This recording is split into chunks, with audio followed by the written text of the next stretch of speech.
Cek. Nah, buat teman-teman di sini yang mau jadi YouTuber gaming atau YouTuber review, coba dipikir-pikir lagi guys ya.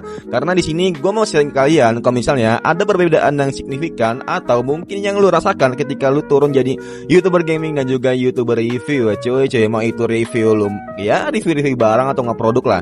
Pokoknya di sini bukan review dong sih, kayak YouTuber mukbang, YouTuber review, YouTuber vlog atau apapun itulah, sejenis edukasi juga guys ya. Hello guys, welcome in Bang Ari Jentong. Jadi kali ini aku mau sharing kalian apa sih perbedaannya dari persiapannya dan lain, tentunya mana yang lebih sulit dan mana yang lebih mudah ya cuy. Nah di sini aku mau sharing ke kalian, kita bahasanya gini guys ya, ada YouTuber gaming, ada YouTuber edukasi, sama ada YouTuber review. Nah kita fokus ketiga ini aja. Kalau misalnya kita bahas yang lain tentunya banyak lagi dan agak panjang nih video nih. Nah jadi kalau misalnya kita dari prepare-nya, YouTuber gaming itu benar-benar butuh yang setupnya oke, lebih mahal pastinya. Karena ya lu kalau main gaming tentunya PC lu harus memadai. Kecuali kalau misalnya lu ya paling murah nih guys ya. Kalau misalnya YouTuber gaming itu paling di antara 1 sampai 5 juta lah. Nah, itu untuk modalnya. Mau itu lu pakai laptop atau nggak pakai kamera atau nggak pakai mic dan lain-lain. Kalau YouTuber review tentunya lu cuma butuh HP sama setup holder dan juga ya background yang sinematik. Nah kalau misalnya lu lihat nih perbandingan nih sama YouTuber mukbang lah, satu lagi lah. Kalau YouTuber mukbang lu ya tadi kurang lebih kayak setup kamera, holder, dan juga background dan juga makanannya. Kalau misalnya kita bandingin di antara 3 itu, mana yang kira-kira persiapannya paling mudah, paling murah, itu gue bisa bilang tentunya review. Nah untuk yang pertama. Untuk yang kedua itu mukbang, yang ketiga gaming. Nah ini persiapannya yang paling mudah.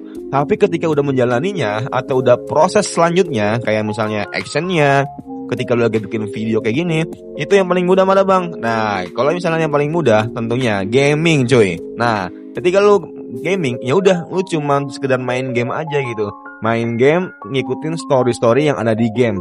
Kalau misalnya lu fokus ke kalau YouTuber review atau YouTuber mukbang, ya dia bukan cuma sekedar makan aja, tapi dia harus tahu dulu kayak knowledge dari makanan itu sendiri. Atau kalau misalnya YouTuber review harus tahu kegunaannya untuk apa, kelebihannya apa, kekurangannya apa. Kalau YouTuber mukbang harus tahu makanannya dari mana, gimana teksturnya, gimana kelembutannya. Nah masih banyak lagi guys ya.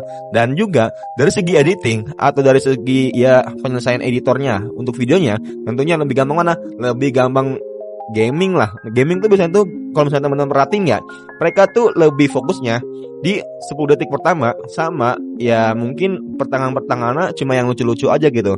Jadi kalau misalnya lu lihat ke orang-orang ya, kayak dia main Mobile Legends, main Free Fire, pastinya kan yang lebih editing yang lebih benar-benar joss banget, lebih dewa banget lah. Nah itu ketika di awal-awal aja gitu, yang mungkin nggak sampai 30 detik di awal-awal lah. Nah sisanya apa? Ya udah gameplay aja, udah mainnya main.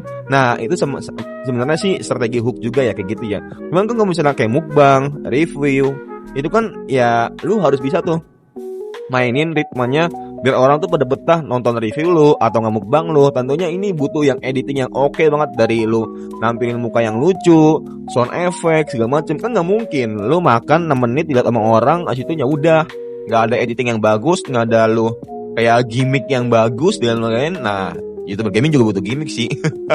Tapi ya bisa dibilang nggak sesulit kayak YouTuber review atau nggak YouTuber inilah, YouTuber mukbang lah.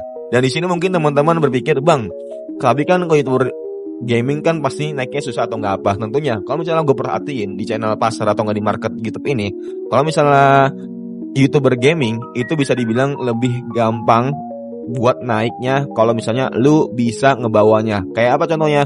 Lu bikin thumbnail yang bagus. Bagusnya itu kayak standar guys ya. Jangan sampai lu ketika lu bikin thumbnail itu misalnya lu main game Mobile Legends nih atau nggak main game horror, ya udah lu thumbnail itu thumbnail yang kayak gini nih, ya thumbnail yang sekiranya itu bukan gameplaynya gitu. Maksud gua ya lu editing lagi ya pakai AI, sekarang kan udah enak guys ya.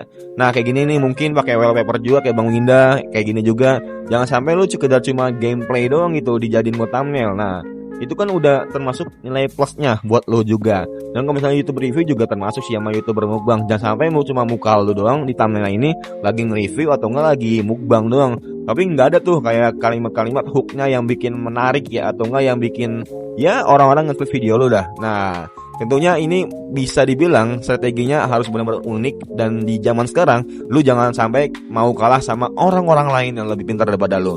Ingat, semuanya butuh proses, nggak ada yang instan, butuh namanya belajar. Nah, cara lu untuk belajar gimana? Lu mulai dari nol tentunya.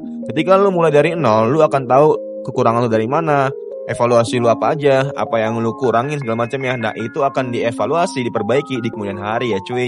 Nah, mungkin itu aja guys ya. Semoga bermanfaat. Dan kira-kira kita ke depannya bakal bahas apa lagi? Coba tulis di kolom komentar, and see you next time. Bye.